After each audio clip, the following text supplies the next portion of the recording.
നവരാത്രിയുടെ 4-ാം ദിവസം നവദുർഗമാരിൽ കൂശ്മാണ്ഡ ദേവിയെ ആരാധിക്കുന്നു. പ്രപഞ്ചത്തിൻ്റെ ഊർജം അണ്ഡത്തിൽ സൂക്ഷിച്ചവൾ എന്നാണ് കൂശ്മാണ്ഡ എന്നതിൻ്റെ അർത്ഥം. കൂശ്മാണ്ഡ ദേവി മഹാശക്തി സ്വരൂപമാണ്. കഴിഞ്ഞ 3 ദിവസങ്ങളിലായി നമ്മൾ ദേവിയെ ആരാധിച്ചത് ദുർഗയുടെ 3 രൂപങ്ങളിലാണ്: ശൈലപുത്രി, ബ്രഹ്മചാരിണി, ചന്ദ്രഘണ്ഡ. ഇനി അടുത്ത 3 ദിവസങ്ങളിൽ നമ്മൾ ദേവിയെ ആരാധിക്കുന്നത് ലക്ഷ്മി ദേവിയുടെ ഭാവത്തിലാണ്. ലക്ഷ്മി ദേവിയുടെ 1ാമത്തെ അവതാരമായ കൂശ്മാണ്ഡ ദേവിയെയാണ് 4ാമത്തെ ദിവസം ആരാധിക്കുന്നത്. 3 പദങ്ങൾ ചേർന്നിട്ടാണ് കൂശ്മാണ്ഡ എന്ന പേരുണ്ടായിരിക്കുന്നത്. കൂ, കൂഷ്മ, അണ്ഡ. കൂ എന്നാൽ ചെറിയ, ഊഷ്മ എന്നാൽ ഊർജം, അണ്ഡം മുട്ട. ഊർജത്തിനെ ഒരു ചെറിയ രൂപത്തിലാക്കി മുട്ടയിൽ ഉൾക്കൊണ്ടിരിക്കുന്ന ദേവി എന്നാണ് അർത്ഥം. അതായത് പ്രപഞ്ചത്തിൻ്റെ ഊർജം അണ്ഡത്തിൽ സൂക്ഷിച്ചവൾ. പ്രപഞ്ച ഉത്ഭവത്തിൻ്റെ ആദിസ്വരൂപവും കാരണശക്തിയും ദേവിയാണ്. ആ സൃഷ്ടിക്ക് മുൻപ് ദേവിയിൽ നിന്നും ഉത്ഭവിച്ചതായ ദിവ്യമായ പ്രകാശം സർവ്വലോകങ്ങളിലും വ്യാപിച്ചു. പിന്നീട് ആ പ്രകാശം സർവ്വചരാചരങ്ങളിലും പ്രവേശിച്ച് ശോഭിച്ച് തിളങ്ങി. മഹാ തേജസ്വിനിയായ ദേവിക്ക് അഷ്ടഭുജങ്ങളാണ് ഉള്ളത്. അതുകൊണ്ട് ദേവിയെ അഷ്ടഭുജ എന്നും സൃഷ്ടിക്ക് കാരണഭൂതയായതിനാൽ ആദിശക്തി എന്നും വിളിക്കപ്പെടുന്നു. ദേവി സിംഹത്തിൻ്റെ പുറത്താണ് സഞ്ചരിക്കുന്നത്.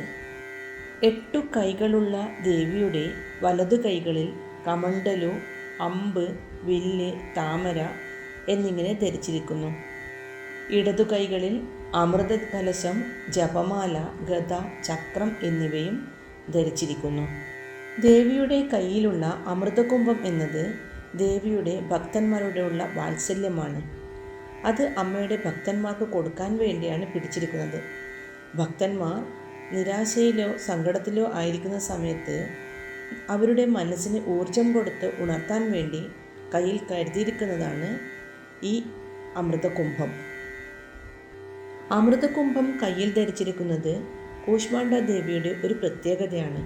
കൂടാതെ ദേവിയുടെ കയ്യിൽ അക്ഷമാലയുണ്ട്. അക്ഷമാല എന്നാൽ അറിവാണ്. സൂര്യമണ്ഡല വാസിനിയാണ് കൂശ്മാണ്ഡ ദേവി.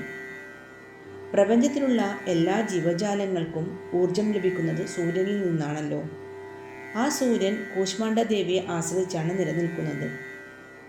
അങ്ങനെയുള്ള കൂശ്മാണ്ഡ ദേവി എത്രയോ വലിയ ശക്തിയുടെ ഉറവിടമാണ്. അങ്ങനെയുള്ള കൂശ്മാണ്ഡ ദേവിയെ നമ്മൾ ഉപാസിച്ചാൽ നമുക്ക് ശക്തി കിട്ടും, നമ്മുടെ രോഗങ്ങളെല്ലാം മാറുകയും ചെയ്യും. മഹേശ്വരനുമായുള്ള വിവാഹത്തിന് ശേഷം ശിവശക്തി ഭാവത്തിലിരിക്കുന്ന ഉമയാണ് കൂശ്മാണ്ഡ ദേവി. പ്രപഞ്ച ഉത്ഭവത്തിൻ്റെ ആദിസ്വരൂപവും കാരണശക്തിയും ദേവിയായതുകൊണ്ട് ദേവിയെ ആദിശക്തി എന്നറിയപ്പെടുന്നു. എണ്ണിയാലൊടുങ്ങാത്ത ബ്രഹ്മാണ്ഡങ്ങൾ സൃഷ്ടിച്ച് ആ സൃഷ്ടിയുടെ ഓരോ ചലനങ്ങളും നിയന്ത്രിക്കുന്നതും അറിയുന്നതും ദുർഗാദേവിയുടെ ഈ ഭാവമാണ്. സൂര്യമണ്ഡല മധ്യത്തിൽ നിലകൊള്ളാൻ കഴിയുന്ന ഒരേയൊരു ശക്തി കൂശ്മാണ്ഡ ദേവിയാണെന്ന് പറയപ്പെടുന്നു. ദേവിയുടെ ശരീരം സൂര്യനെപ്പോലെ പ്രകാശപൂരിതമാണ്. സൂര്യനെ നിയന്ത്രിക്കുന്ന ദേവതയായതിനാൽ ചുവന്ന പുഷ്പങ്ങൾ കൊണ്ടുള്ള പൂജയാണ് ദേവിക്ക് പ്രിയം. കൂശ്മാണ്ഡ ഭഗവതിയെ പ്രാർത്ഥിക്കാനുള്ള മന്ത്രം ഇതാണ്: സുരാ സമ്പൂർണ്ണ കലശം രുധിരാപ്ലുതമേവ ച ദദാന ഹസ്തപത്മാഭ്യാം കൂശ്മാണ്ഡ ശുഭദാസ്തു മേ. ഈ മന്ത്രത്തിൻ്റെ അർത്ഥം ഇതാണ്: കൈകളിൽ കമണ്ഡലുവും രക്തകലശവും താമരപ്പൂവുമേന്തിയ കൂശ്മാണ്ഡ ദേവി എനിക്ക് ശുഭം പ്രദാനം ചെയ്യണമേ. നാളെ എല്ലാവർക്കും ഈ മന്ത്രം ചൊല്ലി ദേവിയെ ഉപാസിക്കാം.